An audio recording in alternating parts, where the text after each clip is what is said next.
I just overwrote my save.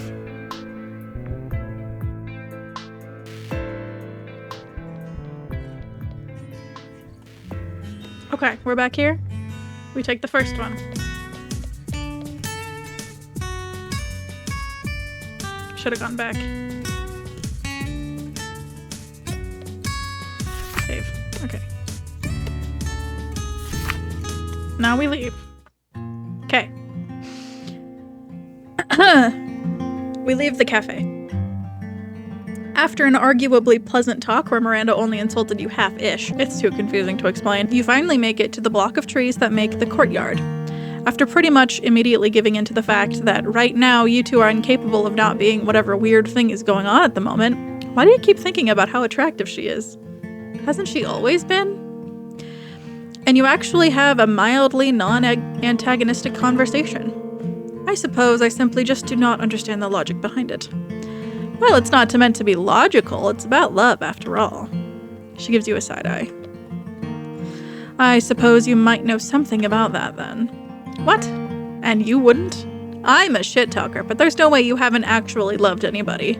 There's a moment where she looks to be in terrible pain, her entire face scrunching up in effort to control herself, and you feel like maybe she did love someone and it did not end well. Once.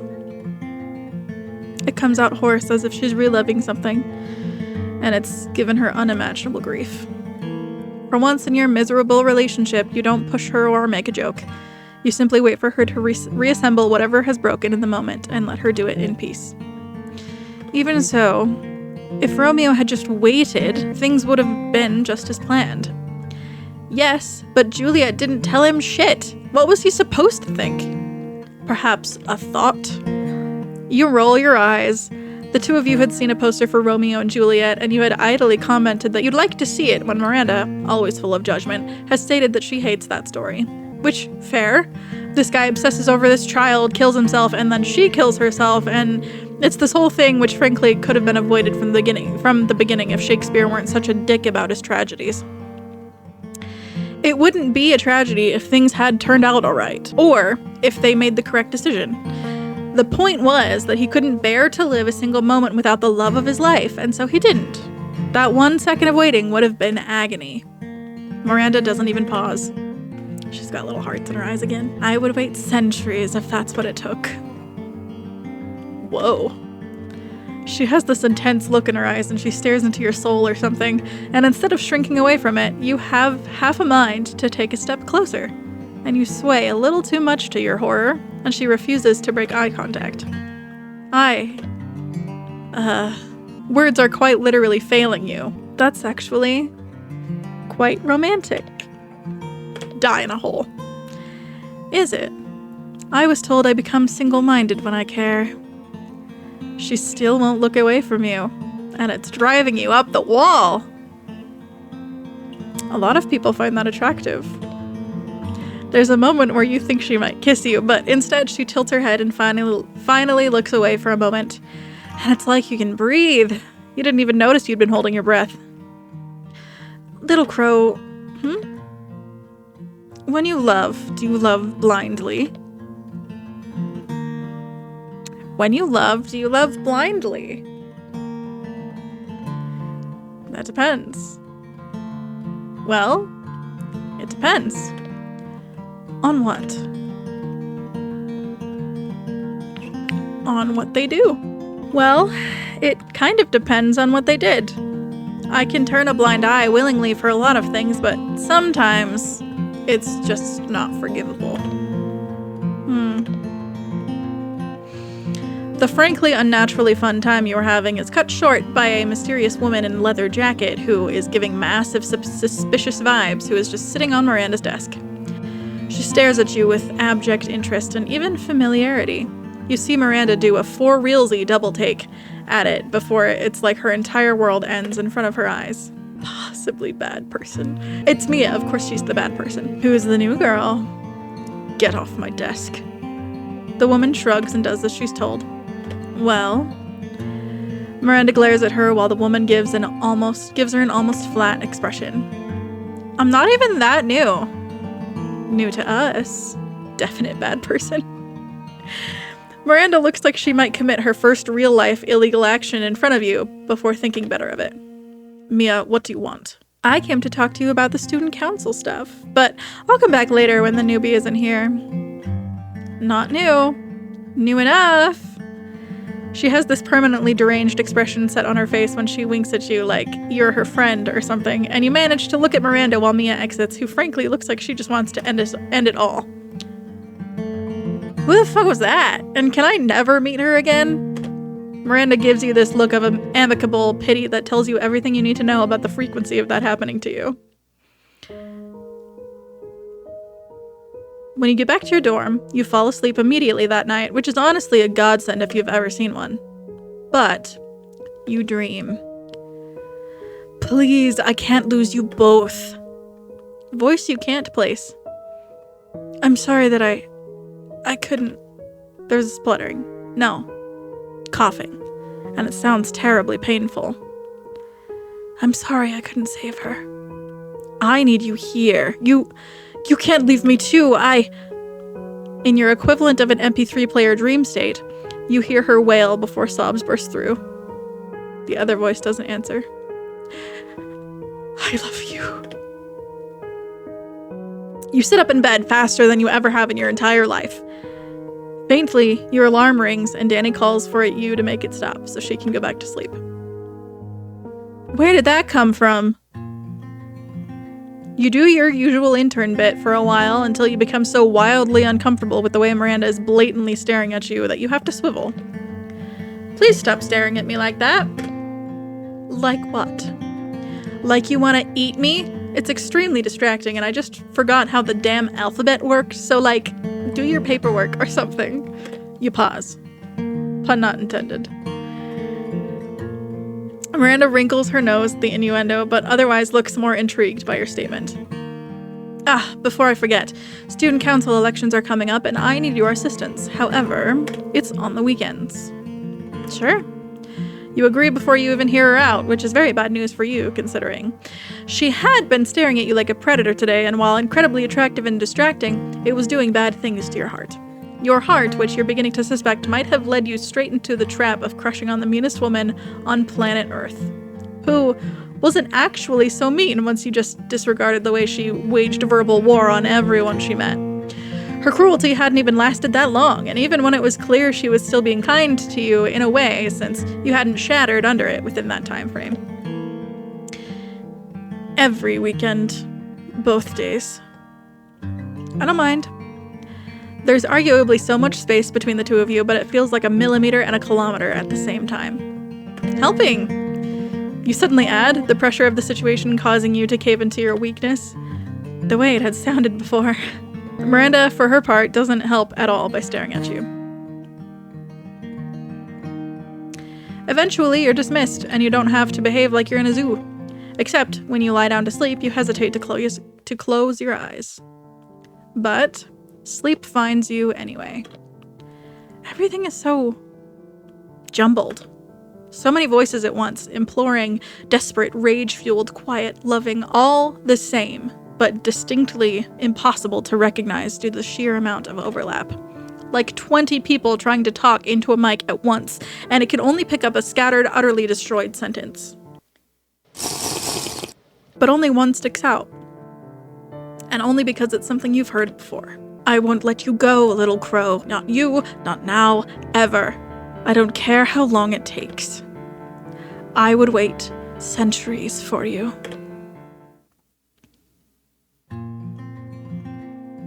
She would wait centuries for me. The next few weeks are hectic for frankly no reason, as nobody is opposing Della Domitrescu, which means there's nothing that needs to be separated. And yet, you feel yourself running back and forth between offices because the student council clearly has too much going on internally. To you, it seems like the rest of the student council exists for fun, and Bella does everything herself, which is both impressive and incredibly alarming, but Miranda doesn't seem to be concerned over her health, which might actually not be something you should be measuring with. These three look fine, but see here? She was supposed to sign both lines.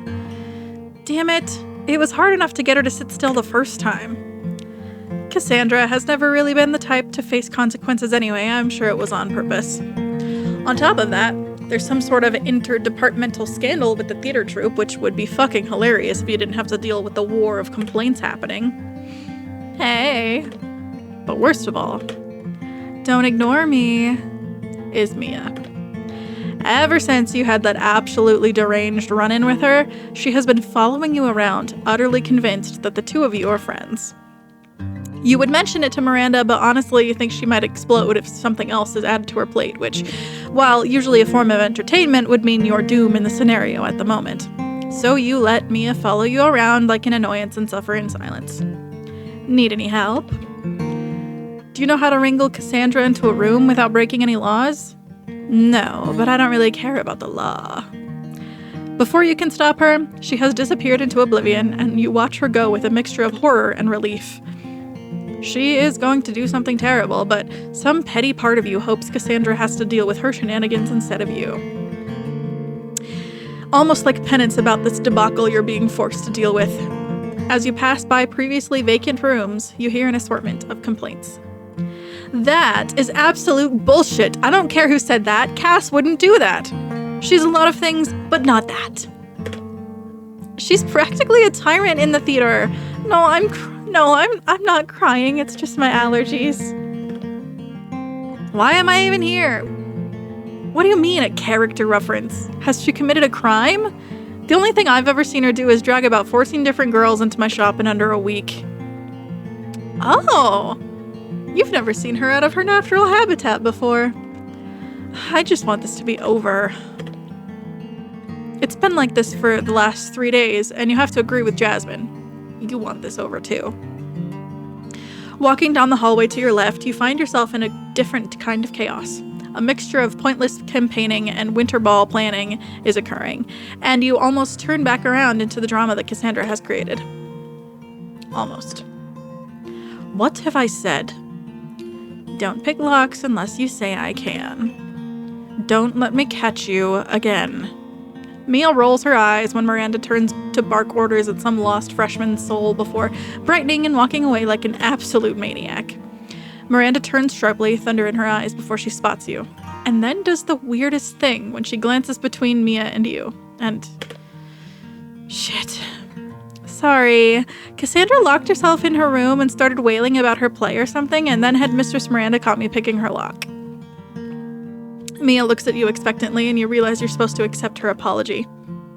Oh, it's fine. I wasn't serious about it anyway. Oh, well, maybe next time. Next time what? Nothing. Then she walks away, and you're left to watch in horror. For someone who speaks so sweetly, she's pretty fucking terrifying. I wasn't aware that the two of you were acquaintances. I wasn't either. Bro, you haven't been out with us in forever. Daniela is beyond trashed, but, well, you can't really say you aren't far off yourself. Been a little busy with you make a vague gesture with your hand like that's supposed to explain everything. And drunk Daniela seemingly understands perfectly and nods solemnly. Do you know it's a great idea? Both you and Daniela turn towards the smaller woman. It's bound to be a terrible idea. We should take that guy's keys. Drunken Angie either takes a turn for more party or criminal activities. You're usually along for the ride, but somehow your addled brain cobbles together enough sense to say, that doesn't sound like a good idea. Angie pouts at you, which you take to mean she won't do it since she prefers to have everyone involved in her schemes. Daniela closes her eyes and frowns for a moment before nodding seriously. Next time, maybe. Or never. You turn in the bar stool, careful not to tip and fall, and inspect the room, narrowing your eyes when it gets hazy like it's going to help. Someone sits next to you, and both Daniela and Angie let out a cheer. Woohoo! It makes you turn and face them. Hello, you look trashed. Before you can get a word in, the bartender arrives with 4 drinks and glances at Cinder like she's a ticking time bomb. Thank you. You'll get that raise. Then she takes out a book and scribbles in it, using the cover to shield from view, before slamming it closed and putting it somewhere it can't be seen. Where the fuck does she keep that thing? Drinks for everyone. The screwdriver's yours. They tilt your head towards you in acknowledgement. Seems like you need a break more than anyone else here. I only fell off twice. Danielle and Angie pick up their respective drinks. A frozen margarita for Angie and a DOS double X. That's how I'm going to say it. I have no clue what that is. For Daniela, who has your utmost respect considering her drink choice. Well, I mean, she's like a bra girl, so, you know. Those are your cutoff drinks, by the way. They stare at you while you take a drink. It almost makes you uncomfortable before they decide they're bored and slam down 2 shots of vodka like it's water and nod to you. Someone will come if you call. She pulls out her book and pen, already scribbling as she walks, and disappears into the crowd. What a weird woman. With free drinks! Our last drinks. You shrug and continue at a semi-leisurely pace, ignoring the buzzing feeling in the back of your skull. When the 3 of you finally leave, you realize somehow you've been left behind as Angie and Daniela are nowhere to be found, and when you squeeze out of the crowd, you feel more dizzy than you were inside. Originally, you think that perhaps you had taken on more than you could handle alcohol-wise, but then you feel more like the room is going black and drowsy than giggling and exhausted. You manage to take a few steps away from the entrance before crumbling to your knees with the sickening realization that you had been drugged at some point in the night. A roofie, more than likely. However, you can't quite identify who would have done it. Cinder is strange, but Danny and Angie hadn't been affected, and you don't grasp how she could have made the bartender do it. Unless it was the bartender. You can't focus on it much longer and sink until your back is against the wall and you're breathing heavily. In a panic, you reach for your phone and mistakenly drop it before managing to pick it back up with blurry eyes. You can't stay out here like this, and Danielle and Angie are in no state to keep you safe even if they were with you at the moment. Someone will come if you call. But who? Slowly, you manage to get to your contacts before your vision starts to flicker, and you press your most recent call.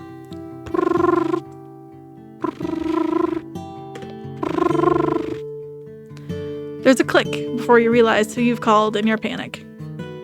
Nothing to lose. Yes. Tears come to your eyes as both embarrassment and fear take over. Do you remember what you told me about that night and me and my roommates walked home alone and drunk? The day after she had learned that, she had pulled you aside and told you that if you absolutely 100% needed it, she would find somebody to give you a ride home, and she would definitely lord it over your head, but she would help you. I do? She sounds worried. I need help. I had too much to drink and... You get quiet for a moment before giving in. I think someone drugged my drink. I can't stand her, see all that well. I'm on my way. For a moment you think she's going to hang up, and you can feel yourself get tense at the thought of being alone for so long, but instead you hear her get ready and realize with a sinking feeling that she had been asleep. Well, the last you had checked, it had been about 1 a.m., so that's pretty fair of an average person. I'm sorry for waking you up. You croak it out with a distinctly miserable tone of voice, and you find yourself shocked when Miranda responds. Don't be. Then, as she makes her way to you, assumedly after you had vaguely described where the bar was, she makes idle chatter to let you know she's still there, and so you have something to respond to let her know you haven't died or something. Faintly, you can hear people pass you by, but when you open your eyes to your blotchy vision, you see someone approaching you who is distinctly not a short blonde woman looking to kill. You do your best to rise from the wall, but quickly find yourself overwhelmed and fall back down, making a pained noise as you do. Thankfully, you hear a car screech to a stop as if it had been speeding to get there, and it gathers everyone's attention around you, including you. Miranda steps out, decidedly less put together than usual, but you think to cry when she makes eye contact with you, or you think she does, and quickly walks over, intercepting the person who intended on either helping or cornering you. Here. She speaks to you softly and lifts you as best she can and helps you to stumble into a heavily supported standing position. Don't feel good. Miranda nods in support, and it makes you want to curl into her and let her keep everyone else away. She managed to get her passenger door open and gently leads you to sit down inside of it before going over to the driver's side and leaving the same way she came. Fast. Now that you're in a perceived safe place, you immediately start crying. And Miranda makes this awful noise of fear at it. Oh, please don't cry. I'm sorry. So sorry. I didn't mean to. Just didn't know who else to call. Your roommates? You shake your head. Couldn't find them when we got out. And then I couldn't move anymore. Terror hits you. What if they were drugged too? And you left them? Miranda suddenly pulls over and gently pries your phone out of your hand before shaking her head. Your roommates are fine. Looking for you right now, but fine other than the extreme amounts of alcohol ingested. She seemingly types out a response at this, and you blink several times trying to clear your vision on instinct before giving up and letting your head fall back against the head of the chair. You close your eyes because, honestly, you can't even tell where up and down are anymore, before almost retching and at the motion sickness due to it. Right. So, no giving in to the drug until you're back at your dorm. You turn when Miranda peels out of the parking lot she had pulled over in like a bat out of hell. Her hands are white on the steering wheel, and it makes you want to reach over and gently pry them away in order to both save her hands and the steering wheel. Instead, you make this pathetic noise of intent before whining. You're all right, I've got you. Her voice soothes you just enough to get you to stop making panicked and scared noises, but not enough to stop your eyes from flashing around to take in your environment. Her car, while by no means poor quality, isn't as pretentious as you'd think. Most people in this town don't even really invest in cars. There are enough for roads to be maintained, but not much more. Your vision continues to darken, but unlike how you thought you'd just pass out, it's more like you're slowly falling asleep, but really painfully. By the time you feel the car stop, you can barely tell where up and down are, but somehow you do manage to ask, how did you know where I live? You can't really see it, but the silence that ensues tells you that was a dumb question somehow. You live on my property as a student. Of course I know where your dorm is. She stops for a reason as if startled. I didn't take you there, though.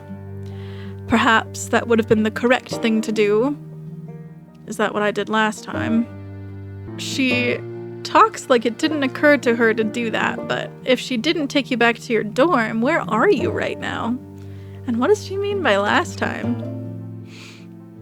It doesn't matter.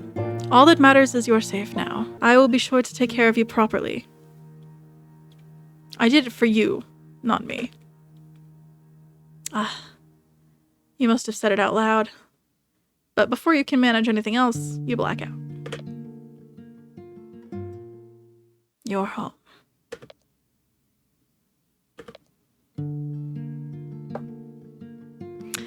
When you open your eyes, you almost think you're in Miranda's office somehow. But when you sit up, it looks like you are. Oh, you're awake. How do you feel? Terrible. You take that moment to throw open your mouth a little and force yourself to swallow it back instead of letting it out in the no doubt expensive carpet. Where am I? My home. You look around again just to make sure. Did the home come before the office or office before the home? Pardon? You gesture weakly to the room. This looks just like your office. Miranda, for her part, actually gets redder at that mention, and it's almost enough to make you laugh, but your stomach hurts so bad. A mixture of too much alcohol and being drugged has no doubt left you sick. Where is your bathroom? Or a trash can? Before Miranda can answer, you spot a small little desk trash can. A desk. She has so many of them, and for what? And you roll off whatever soft thing you're laying on to run to it and retch into it violently. There's a distinct sound of disgust before, almost hesitantly, Miranda gently rubs your back and gathers anything loose so they don't become, well, covered in vomit. Embarrassment begins to cloud your mind, and you find it more difficult to allow yourself to get whatever is in your stomach out, which only makes it painful. Let it out. You will feel better. Despite the way your mind agrees, you still find yourself dry heaving a few times before you can manage to do so. When you're finally done, Miranda guides you back to where you were laying, which was a whole entire bed. More than you thought she owned. Why do you have a desk in your guest bedroom? Your voice is scratchy from being sick, but truly, what the hell? This is my room. What? I slept in your bed? Yes. I don't have a guest bedroom. There's no surprise, honestly. That's on you. Then, where did you sleep? Miranda gives you a look. I didn't. By now, she managed to get you back into bed. Her bed. And your sick, addled brain does not think, only does. You reach out mindlessly and yank her down onto the bed with you, ignoring the utterly alarmed and unnatural rattle she lets out. Sleep. Your eyes are already closed when she makes a strangled noise, so you peek out to make sure she isn't hurt. You will be mortified about this later. Miranda looks at you with utter alarm and fear, and for once, you wish you were more aware so that you could make fun of her for it, or maybe even coo at her about it, but instead, you do another stupid thing and wrap both your arms around her to ensure she stays put. Sleep. Alright. Don't throw up on me. Okay. Happy with her acceptance, you let go of her, so she can readjust herself, and somehow, you end up curled into her. Is this the next morning? When you wake up again, you do in fact make a squeak when you simultaneously remember and realize where you are. It's enough of a noise that Miranda, who's fucking cuddling you, stirs and makes a similar noise of confusion either at your position or the sudden noise. Are you going to be sick again? It's almost funny how ready she is to get out of the way, but you behave similarly when faced with the threat of being thrown up on. No, I don't think so. She relaxes against you. The feelings you have been so strongly fighting against are not being squashed down successfully at the moment, and it's making you want to close your eyes again and maybe just stay there for a while. She's so very familiar. Why are you so much nicer to me? You don't even realize you've asked something until Miranda pries herself away and looks at you curiously, as if genuinely confused. Why wouldn't I be, little crow? Dunno. People act like you're a monster. At best, you're a bitch to me, but you've been so nice to me lately. It's confusing my heart. Oh? You wouldn't say I'm a monster? No. It comes out firmer than intended, like an indisputable fact for you. Miranda inspects you closely, and your traitorous little shit of a heart only beats faster for it, despite how tired you are. Well, She hesitates for a moment, as if she's been vulnerable too long. Please. Your fragile voice must do something to convince her, because she shifts slightly closer. Why would I be cruel to you when it feels like you're the only person who understands? Understands what? Miranda hums gently and brushes a loose strand of hair out of your face. We can talk about that later, when you aren't in poor health. You hum in agreement, already feeling drowsy again in the way that you feel when you've slept for too long and are no longer capable of functioning. You feel your eyes flutter shut and only manage a small goodnight before going right back to sleep. Perfect, empty, no dream sleep. I thought we just said no dream. Oh, is that my name? Is that supposed to be my name? I think so. Don't run too far! Although you can't really see anything, you can somehow tell that you're moving forward and someone is holding onto your hand. It's not like being dragged from what you can tell, it's gentle and companionable. Little crow, what has you so quiet? Just thinking. You can feel your heart rate rise rapidly once you realize it's your voice talking. Just how down bad are you? Having regular dreams about your boss and you seemingly being together about? Miranda's voice is far less antagonistic than usual. It feels almost like she's a normal person, just taking a walk with no intentions of making anybody cry. In fact, the way it is now is downright playful, even soft-spoken. You, of course. Is that so? Always. She makes this small sound with a gasp before the faint pressure letting you know she had been holding your hand disappears with a yank. What did I just say?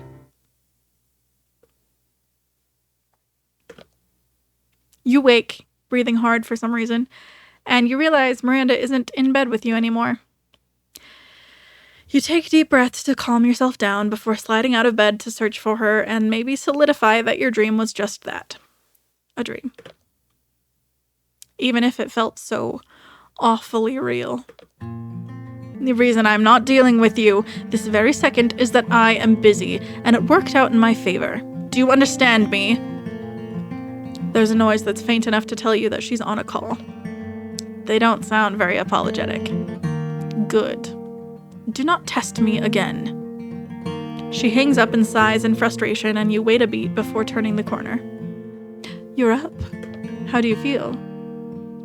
Better now? She nods, but still gets up to inspect you herself. Control freak.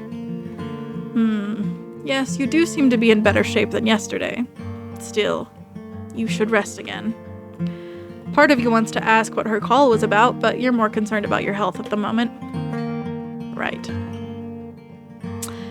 You glance down at yourself, notably, in clothes that do not belong to you.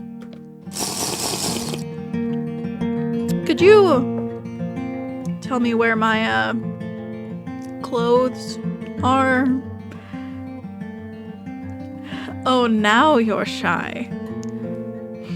You can feel the heat sweep down your clavicle at the comment. I wasn't feeling good. Out of my mind, you could say. Even out of control. She hums. Under normal circumstances, I would not have dragged you down like that. So you do remember then. Fucking hell. Oh my god, are you fucking with me right now? Please direct me to my clothes so I can give these back. Why do you need to do that? She tilts her head at you and you're once again reminded of a bird. Maybe she liked them so much she started to act like one. To go back to my dorm, I wouldn't assume that I'd stay here again. Miranda gets agitated for a moment before she shakes her head firmly. I think it would be smarter to rest here, where there are no distractions. You're a distraction. Why? I mean, it isn't a lie, but why? Oh? Before you can identify what's going on, she moves on. I just know how convincing your roommates can be and don't want to... She then falters as if running out of steam. Her eyes do a sharp flash to the left before returning to you. I would prefer it if you stayed.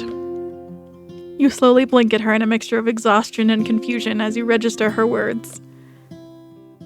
You want me to stay? Yes. While you were wildly unprepared for her to say that to you, so now what are you supposed to say? No? As if. Well, alright, I guess. If you really think it better, I'll stay for another night. Yes. Good. She's so awkward. Oh, do you need anything? I don't keep a lot here because you chronically overwork and live in your office, so therefore keep everything there instead of here. More or less. You make a sound of amusement at her called-out expression before thinking for a moment. So, what food do you have on hand? Miranda makes an embarrassed expression. Right. Okay. She more or less spends the day working on something she is refusing to show you or fussing over you, to the point where if it had been anybody else, you would have punched them. She gets the warning shot of, You're giving me claustrophobia. Before she backs off slightly more. She doesn't have any food on hand, but she does have a whole 8 movies and possibly the oldest TV you've ever seen in your life. You cheer up immediately when you see she has The Devil Wears Prada, which prompts her to choose it immediately, much to your delight. You had managed to convince her that she should watch one with you instead of doing her job or whatever. Boring. And so she sat, vaguely unwillingly, next to you while prattling on during the movie. As you watch Hathaway and Streep interact on screen, you can feel Miranda turn towards you. You turn to face her and find her with a furrow in her brow. For a moment, you think she's finally going to ask you about the way you had giggled at the name twin thing. But instead she gets very close. Little Crow, oh, yes? Comes out as a squeak, which is frankly embarrassing, but you force yourself to tune back into her. I am aware that people write stories that are untrue to the media. Who? What? When? Where? Why? How? Why is she talking about fan fiction? Am I wrong to assume that... she glances at the screen, and your brain cells connect a few dots for you. No, people do. For them. Do you... She's floundering, but you can't help but watch as Miranda fails to grasp what she's trying to ask, but you decide to take a gamble. No, it doesn't. Make me uncomfortable, that is. Would you be willing to date an older woman?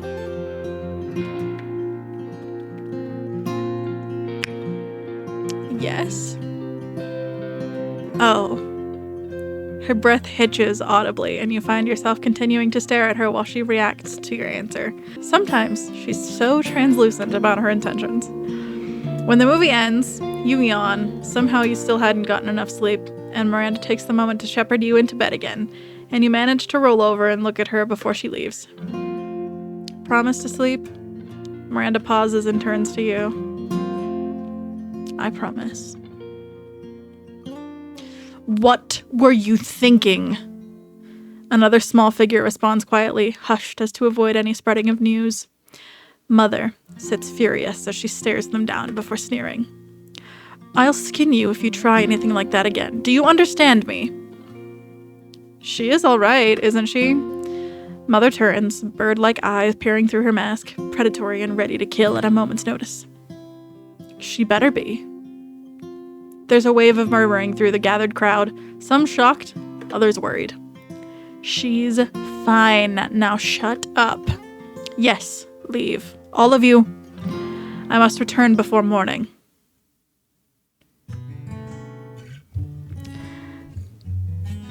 Elena's in the cult.